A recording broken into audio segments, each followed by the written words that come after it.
Play it again, Sam. The most famous movie quote that isn't actually a movie quote. Well, at least I'm sure it's up there with Luke, I am your father. What those two lines have in common is they were never actually said in movies. People just think they were.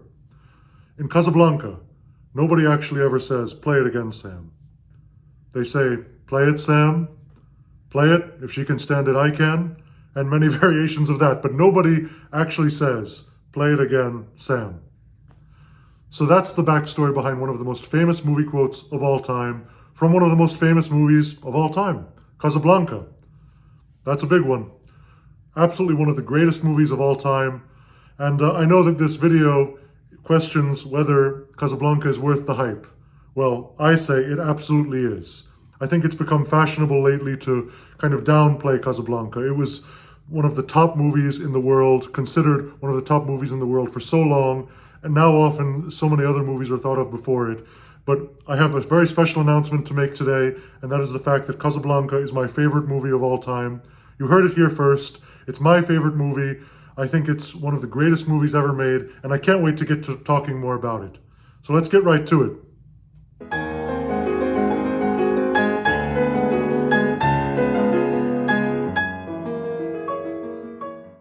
Hey everyone, and welcome to my living room. Literally. So before I get into Casablanca, which I'm really excited to talk about, I wanted to take a moment to ask you to please subscribe to the channel. That really helps us out, and we're going to be uploading plenty of great stuff for you to enjoy. Also, feel free to like, share, and comment below what other videos you'd like me to do, some other films you'd like me to review, some other filmmaking tips and tricks of the trade. I'm definitely here for all of you. All right, so on to Casablanca, the subject of this video. I am always so excited about Casablanca. I absolutely love any excuse I have to talk about it. It is really my favorite movie of all time. I know that my list of favorite movies changes. It would always be in my top 2 or 3 favorite movies. I cannot imagine it being bumped off the top 2 or 3. On any given day, I may say Citizen Kane or a few other movies like that. I certainly have at least 5 in a rotation that I may say are my favorite movies, but I would say that Casablanca consistently would have to be my most favoritist movie. Most favoritist, that is a new phrase that I just invented. But in all seriousness, it's definitely my favorite movie, or one of my favorite movies of all time. It's become a little bit of a cliche these days to like Casablanca. It's not as popular or as in as it used to be, if you know what I mean. Especially with younger people.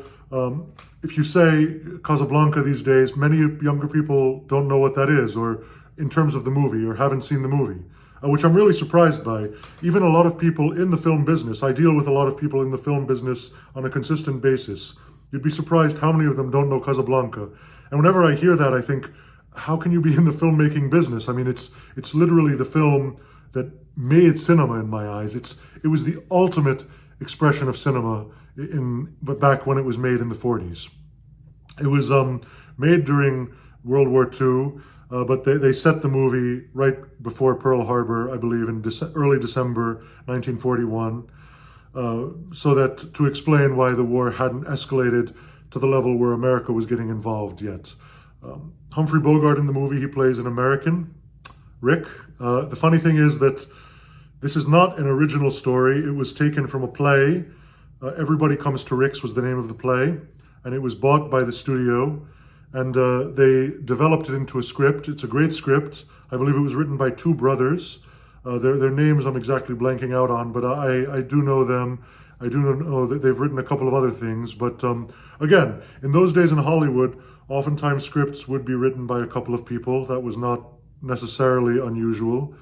And it's really an incredible script, Casablanca. It's very dynamic. I'm sure that they had a great source material to work with. The funny thing is that the whole MacGuffin, as Hitchcock called it, for those of you who don't know, a MacGuffin is something that Hitchcock labeled for something that drives the story forward. Some kind of object or something like that, which drives the story forward and is not necessarily important in itself. Like in North by Northwest, that would be the microfilm. In this movie, that would be the letters of transit that supposedly cannot be questioned and that anybody can leave Casablanca with. And the funny thing is that even the original playwrights said later on that they were surprised nobody else questioned the letters of transit as a MacGuffin, because in a certain way it's kind of strange that nobody would question it, letting Victor Laszlo on the plane with the letters of transit. Somehow she thought the playwright was thinking that probably wouldn't happen in real life realistically. No matter what kind of letters of transit he had, he probably would be able to leave. Now, the plot of Casablanca is fairly simple, and I've already gotten into it a little bit. So for those of you who know, you know what I was just talking about. But essentially, it's about Casablanca in the early days of the World War II, and refugees trying to escape there.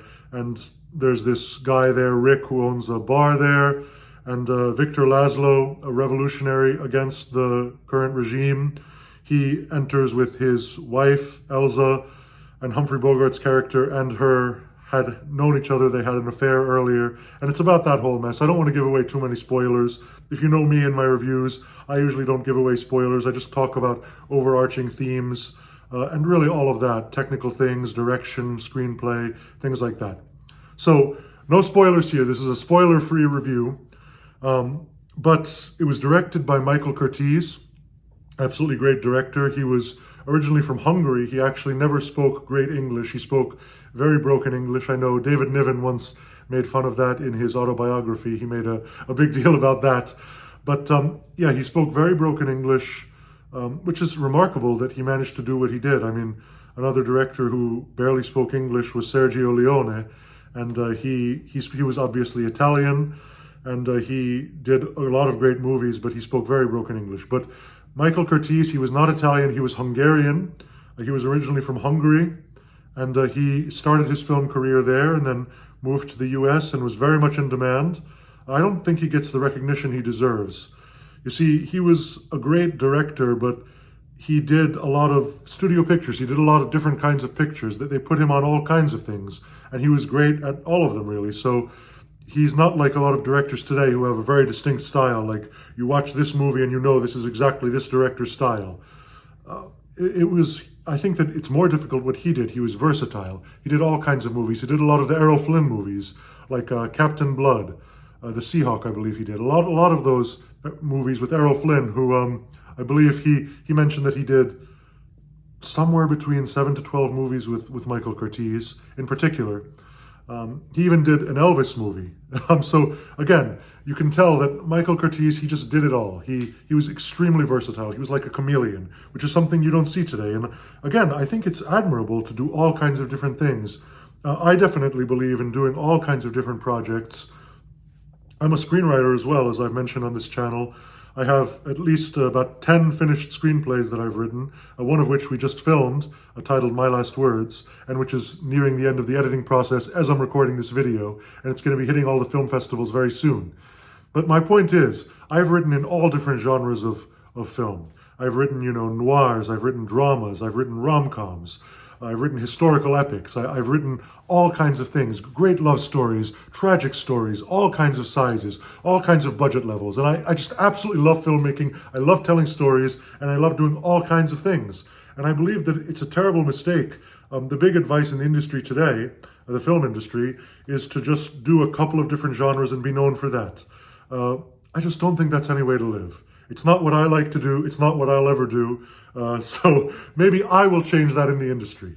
Clearly, I will have to be the driving force behind this change. If nobody else will, I volunteer for that. But back to the subject at hand, Casablanca. You can tell how excited I am about this movie. I've probably watched Casablanca at least 30 times. I'm not joking. 30 times. If not more. I might be very conservative with that estimate. It's just a movie that I can watch over and over again. And you know a movie is great when you can rewatch it and you don't get tired of it. Even when you remember all the plot points, if you're still entertained by it, that's a great movie. That's my definition of a great movie. So let's put that in the Webster's Dictionary of definition for a great movie. A movie that you can rewatch 30 times without getting tired of it. I can rewatch it every night. And the reason you don't get tired of it is very specific. Because it's not about the plot. Great movies are not about the plot. Let me say that one more time. Great movies are not about the plot. Why do I say that? Well, movies have plots. That much is obvious. We all know that. But a great movie isn't about the plot. It's not about some random chain of events that happen. It's really about the character. It's about the character development. It's about the growth of the characters. And it's about the plot of the character's inner journey. That's what a great movie is about. And yes, there are obviously memorable moments. There's memorable, great plots. There's great moments in the plot. There's great plots and there's bad plots. Yes, there's obviously that distinction. The plot is important. But what stays with you is not the plot. It's the characters. I just think that is so important. I think that's so important, especially today, to remember that it's not about all the extra things. It's not all about the CGI. It's just about the relationships between the characters. I mean, you can have all the tension, everything just in the relationship between the characters. And then when you add the plot, it's just the cherry on the top. At least that's my view of all of that. And Casablanca does have a great plot. It has a very intricate plot. It's simple at the end of the day, but it has a lot of intricacies. It has a lot of steps. It's very well thought out. But at the end of the day, the concept is simple. It's a love triangle. And this is not a spoiler, but it has a great ending. It has a kind of bittersweet, sad ending, I would say. That is bittersweet. I wouldn't say it's all sad, but it has a great ending is what I would say, which I absolutely love.